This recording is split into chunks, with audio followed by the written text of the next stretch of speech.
सिंधिया राजघराने में देश के स्वतंत्रता पूर्व महारानी और बाद में राजमाता रही विजय राजे सिंधिया की पुत्री और मध्य प्रदेश में खेल मंत्री यशोधरा राजे सिंधिया ने अचानक अगला विधानसभा चुनाव न लड़ने की घोषणा करके जहां राजनीति में सनसनी मचा दी है, वहीं भाजपा को भी चौंका दिया है।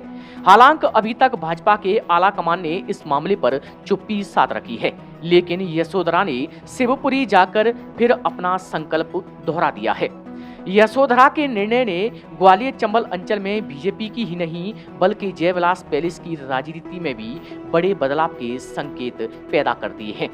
एक तरफ अब राजनीति में सिर्फ ज्योतिरादित्य सिंधिया का एक छत्र राज्य हो जाएगा, वहीं राजमाता की परंपरा में बीजेपी में सक्रिय उन लोगों का भविष्य धुंधला हो जाएगा जिनकी अगुवाई यशोधरा राजे सिंधिया किया करती हैं। सब लोग सोचते हैं राजमाता की बेटी हूँ, पर बहुत सामने चुनौतियाँ आई, वो मैंने गलत नहीं कहा।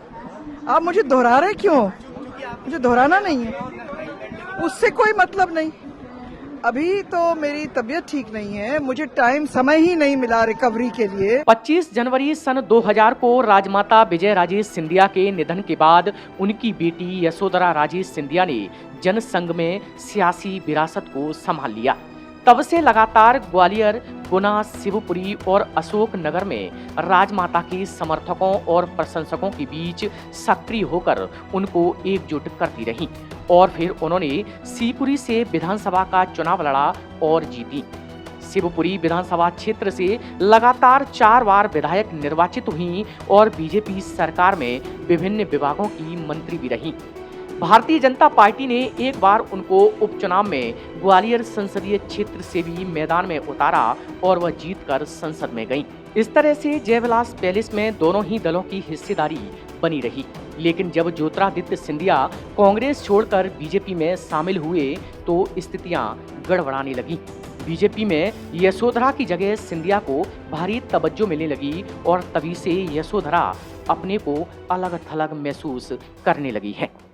नहीं, वजह तो देखो कुछ भी हो, हालांकि राजनीति में राजनीतिक वजह तलाशी जाती है। जो सामान्य तौर पर वजह लोगों को नज़र आती है वो तो यही है कि जब से ज्योतिरादित्य सिंधिया कांग्रेस छोड़ के बीजेपी में आए, तब से यशोधरा राजे सिंधिया उस रसूख के साथ बीजेपी में काम नहीं कर पा रही जैसा पहले रहता था। लेकिन खुद यशोधरा जी इस बात को इनकार करती हैं कि राजनीतिक कारणों से उनका टिकट नहीं मिल रहा था या ऐसी बात थी, क्योंकि मुझे भी लगता है कि उनका टिकट काटना आसान नहीं था। इसलिए जो वो कह रही हैं उसी को मान लिया जाए कि वो अब राजनीति से संन्यास की ओर बढ़ रही हैं। यशोधरा ने पूरी विरासत संभाल रखी थी राजमाता की, जो एक लंबा विरासत है जिसमें विभिन्न समाजों के लोग हैं, बनिया समाज है, व्यापारी वर्ग है, ब्राह्मण समाज है, तो उनकी एक लंबी विरासत थी। छत्री भी है जो राज परिवारों से आते थे। ये सब यशोधरा के कारण, मतलब राजमाता के कारण उनसे जुड़े हुए थे। तो अब जो परिवर्तन आएगा वो परिवर्तन यही है कि अब जयविलास पैलेस में सिर्फ एक ही नेता होगा और उस नेता का नाम होगा ज्योतिरादित्य सिंधिया।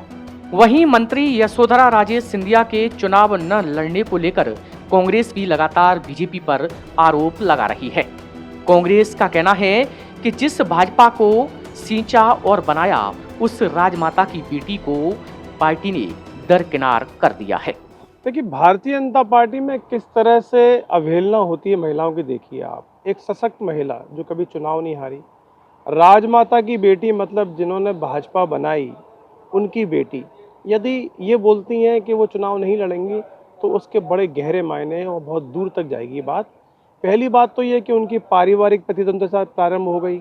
जैसे ज्योतिरादित्य सिंधिया आए, ये बेचारी इतनी सीनियर लीडर, जब कितने वर्षों से, आज तकरीबन 4 विधानसभा और 2 लोकसभा चुनाव जो महिला जीती हो भारतीय जनता पार्टी से, उतनी सीनियर लीडर को सिंधिया की एंट्री होते बोना बना दिया गया।